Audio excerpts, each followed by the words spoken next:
সে একটা চোরের এক শেষ, সে একটা পাক্কা চোর, সে গুন্ডার এক শেষ। সে গরু চুরি করতে গিয়ে ধরা পড়েছিল, আমি তাকে মারের হাত থেকে বাঁচিয়েছিলাম। তো এইরকম অনেক কথাই তোমরা নিশ্চয়ই ডেইলি লাইফে শুনে থাকো বা বলে থাকো। তো এই কথাগুলিকেই কিভাবে তোমরা ইংরেজিতে বলবে আজকের এই ক্লাসে তোমাদের সেটাই শেখাবো। তো খুব মনোযোগ সহকারে ক্লাসটি দেখার চেষ্টা করবে। আর নতুন কেউ যদি থেকে থাকো আজকের এই ক্লাসে, অবশ্যই চ্যানেলটিকে সাবস্ক্রাইব করে রাখবে। তো শুরুতেই যে সেন্টেন্সটি আমি তোমাদের শেখাচ্ছি, যে সে গরু চুরি করতে গিয়ে হাতে নাতে ধরা পড়ে, মানে সে গরু চুরি করতে গিয়েছিল এবং তাকে হাতে নাতে ধরে ফেলে, মানে অন দ্য স্পট ধরে ফেলে। তো সেন্টেন্সটি সিম্পল পাস্ট টেন্সের মধ্যে রয়েছে। তো এই সেন্টেন্সটাকে আমরা কিভাবে বলবো? তো এখানে সে সাবজেক্ট, সে চুরি করতে গিয়েছিল। তো শুরুতে আমরা নিয়ে আসবো সাবজেক্ট হি অর শি। তো এখানে আমরা হিটাই নিলাম, হি। তো এখানে ভার্ব হচ্ছে সে চুরি করতে গিয়ে হাতে নাতে ধরা পড়েছিল, যে ধরা পড়ার ব্যাপারটা। তো ধরা, ভার্ব হচ্ছে ক্যাচ, CATCH, ক্যাচ। তো সেন্টেন্সটি এখানে পাস্ট টেন্সে রয়েছে। তো ক্যাচের আমরা সেকেন্ড ফর্ম ব্যবহার করব কট। তাহলে আমরা কি এখানে হি কট বলবো? সে ধরেছিল? সে ধরেনি, সে কাউকে ধরেনি, অর্থাৎ সে ধরা পড়েছিল, অন্যরা তাকে ধরেছিল। অর্থাৎ এই যে সেন্টেন্সটি প্যাসিভ ভয়েসের মধ্যে রয়েছে, তো হি কট না, এখানে আমরা বলবো হি ওয়াজ কট। অর্থাৎ সে ধরা পড়েছিল, সে কাউকে ধরেনি। হি ওয়াজ কট কি করতে গিয়ে? চুরি করতে গিয়ে, অর্থাৎ যখন চুরিটা করছিল সেই সময় ধরা পড়েছিল। তো হি ওয়াজ কট, তো একটা কাজ করবার সময়, তো এখানে আমরা নিয়ে আসবো while. He was caught while, কোন সময়? চুরি করার সময়। তো হোয়াইল, এখানে চুরি করার যে ভার্ব সেটা হচ্ছে স্টিল। তো এখানে হোয়াইলের পর আমরা যখন ভার্বটি নিয়ে আসবো তার সঙ্গে আইএনজি অ্যাড করব, স্টিলিং। তাহলে হি ওয়াজ কট হোয়াইল স্টিলিং, কি চুরি করার সময়? একটি গরু চুরি করতে গিয়ে। তো a cow. He was caught while stealing a cow, অর্থাৎ সে একটি গরু চুরি করতে গিয়ে হাতে নাতে ধরা পড়ে। বাট এখানে একটি শব্দ আমরা মিস করেছি, সেটা হচ্ছে হাতে নাতে।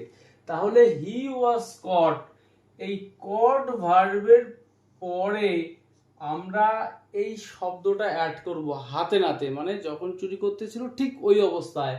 তো এখানে আমাদের একটি শব্দ add, red handed. He was caught কি অবস্থায় ধরা পড়েছিল? হাতে নাতে। He was caught red handed while stealing a cow. তাহলে সে গরু চুরি করতে গিয়ে হাতে নাতে ধরা পড়েছিল। এই সেন্টেন্সটাকে আমরা বলবো he was caught red handed while stealing a cow. তাহলে এর পরের সেন্টেন্সগুলি মনোযোগ সহকারে দেখার চেষ্টা করবে, যে সে চোরের এক শেষ, বা অনেক সময় আমরা বলে থাকি কি সে একেবারে পাক্কা চোর। তো এই সেন্টেন্সটাকে আমরা কিভাবে বলবো? He or she is a, এখানে আমরা বলতে পারি টোটাল অথবা কমপ্লিট। ইজ আ টোটাল, অথবা বলতে পারি ইজ আ কমপ্লিট থিপ। অর্থাৎ সে চোরের এক শেষ, অথবা সে একেবারে পাকা চোর, পাক্কা চোর। তাহলে হি ইজ আ কমপ্লিট থিপ অথবা হি ইজ আ টোটাল থিপ। পরের সেন্টেন্স, সে গুন্ডার এক শেষ, বা অনেক সময় আমরা বলে থাকি গুন্ডার গুন্ডা, মানে এক নম্বরের গুন্ডা। তো এই সেন্টেন্সটাকে আমরা কিভাবে বলবো? He is a total ruffian. এই যে টোটাল রাফিয়ান, এই রাফিয়ান শব্দের অর্থ হচ্ছে দুর্বৃত্ত বা গুন্ডা, অর্থাৎ যারা অন্যকে মারধর করে, লুটপাট করে অর্থ উপার্জন করে। তো he is a total ruffian, সে গুন্ডার অ্যাক্সেস। অথবা এই সেন্টেন্সটাকে আমরা বলতে পারি he is a complete scoundrel. He is a complete scoundrel, অর্থাৎ সে গুন্ডার অ্যাক্সেস বা গুন্ডার গুন্ডা। এই সেন্টেন্সটাকে আমরা আরো একভাবে বলতে পারি হি ইজ দ্য ওস্ট, মানে সবচেয়ে খারাপ, is the worst kind of, is the worst kind of gangster. সে গুন্ডার গুন্ডা। তাহলে এই সেন্টেন্সটাকে আমরা বিভিন্নভাবে বলতে পারি he is a total ruffian, he is a complete scoundrel, অথবা he is the worst kind of gangster. তাহলে পরের সেন্টেন্স, আমি তাকে একটি ছাগল চুরি করতে দেখেছিলাম। এই সেন্টেন্সটিও সিম্পল পাস্ট টেন্সের মধ্যে রয়েছে। তো সাবজেক্ট আমি দেখেছিলাম, তো আই স, আমি তাকে দেখেছিলাম কি করতে, ছাগল চুরি করতে। তাহলে আমি দেখেছিলাম আই স, তো এই যে চুরি করা ভার্ব স্টিল, তো এখানে যেহেতু একটি ভার্ব আমরা নিয়ে এসেছি কমপ্লিট ভার্ব, তো এরপর আরেকটি ভার্ব আমরা আনবো না, এখানে আমরা ভার্বের সঙ্গে আইএনজি অ্যাড করব, স্টিলিং।